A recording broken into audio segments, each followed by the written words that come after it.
Hello, myself Darshana Patel from VPMP Polytechnic. My subject is Computer and Network Security, Unit number 1, and the topic name is Types of Attack. The objectives of today's learning is understanding various types of attack. Introduction. An attack can be of active or passive. An active attack attempts to alter system resources or affect their operation. A passive attack attempts to learn or make use of information from the system but does not affect system resources. Now, types of attack: denial of service attack, distributed denial of service attack, backdoor and trapdoor, sniffing, spoofing, man in the middle, replay attack, TCP/IP hacking, phishing attack, SQL injection, and malware. Today in this video, we are discussing first three: denial of service attack, distributed denial of service attack, and backdoor and trapdoor. Now first, denial of service attack, or say DOS attack. A DOS attack is an explicit attempt to make a computer resource unavailable by flooding the network with useless traffic. It attempts to flood a network, thereby preventing legal network traffic. It attempts to disrupt connection between two machines, thereby prevents access to a specific services. It attempts to prevent a particular individual from accessing a services. It attempts to disrupt services to a specific system or person. So these are the type of causes that done by the DOS attack. It is an active type of attack. As shown in figure, in DOS attack, here the legal user, say remote user, send request for accessing the services of the server by sending the regular traffic through the internet and through the network, and server respond the legal user in the term of their providing their services. But as shown in the figure, the attacker is involved in this communication. Here the attacker can send malicious traffic through the internet, and that malicious traffic takes control over all available bandwidth of the network, and hence it overload the server with the useless traffic, and hence the server is overloaded or gets down, and server is now unavailable to provide services to the legal user, say remote user. Thus, here the attacker involved in doing the DOS attack.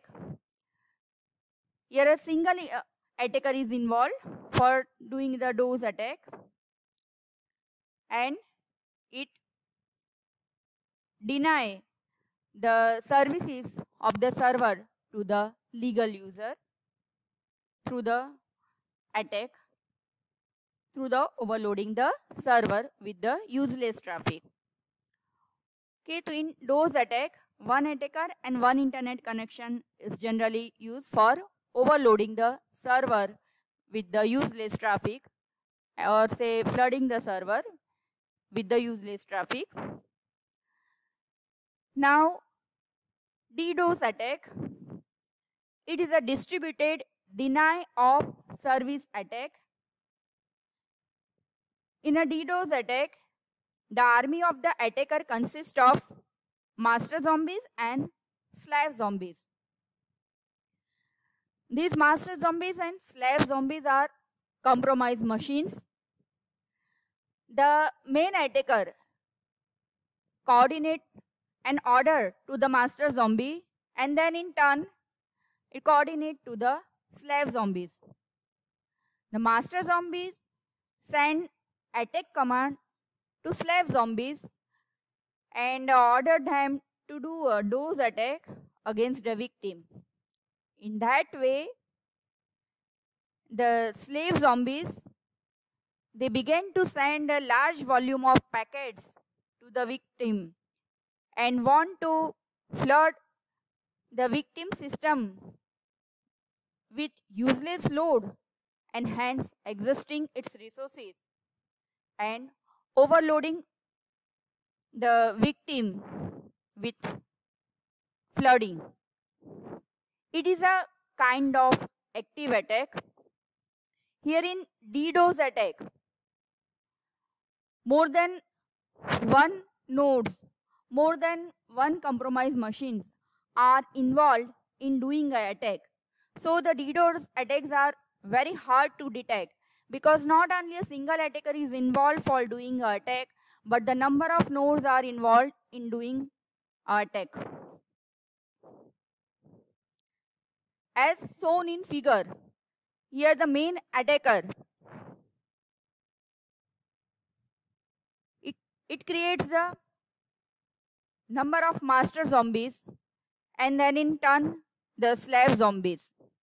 These master zombies and slave zombies, they are the machines or say the nodes which use the internet connection, and the attacker, they are coordinate and orders to the incoming master zombies, and that master zombies in turn coordinate and trigger to the slave zombies. For example, here the master zombies send some attack command to slave zombies and they ordering them to do a distributed kind of dose attack against the victim.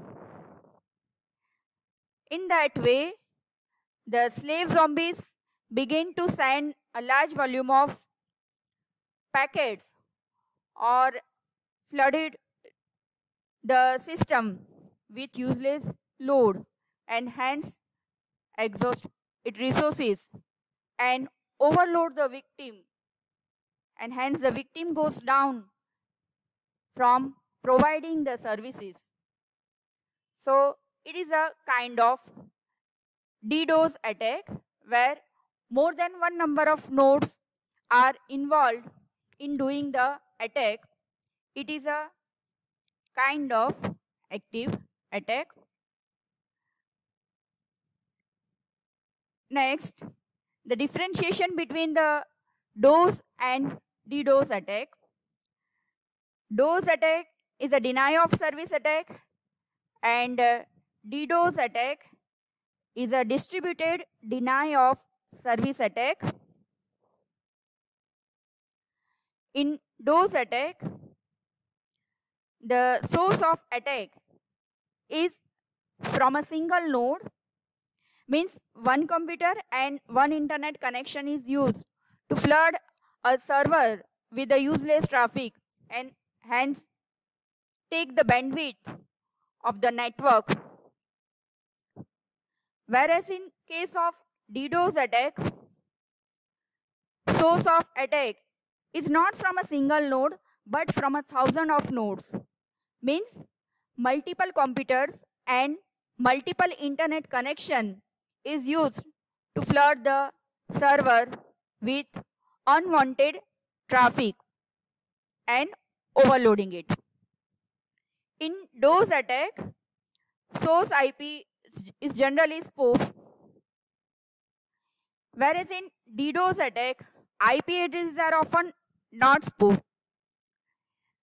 DOS attack is hard to detect, whereas DDoS attack is very hard to detect as more than one number of nodes are involved in doing the attack at a time.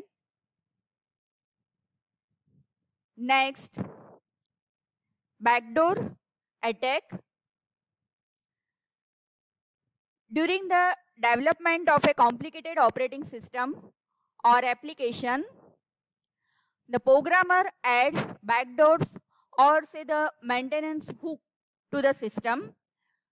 These backdoors allow them to examine operation inside the code while the program is running. But the attacker uses this backdoor to install malicious activity, to install some malicious software, files or programs and start malicious activity. The backdoors are generally for the programmer, and the program may allow a certain user to log in without a password or gain administrative privileges. There are a number of tools available to create a backdoor attack, such as Sub7, NetBuzz and NetDevil. Trapdoors. A trapdoor is a secret entry point into a program that is created by the administrator, and that allows someone that is aware of the trapdoor to gain access within the system without going through the usual security access procedures. Means it bypassing the security procedure and provide access to the system. It is created by the administrator during the development of a complicated operating system. It is very difficult to implement operating system control for trapdoors. Trapdoors can be almost impossible to remove. For that, only a solution is that it can be removed by reformatting the system. Thank you for listening.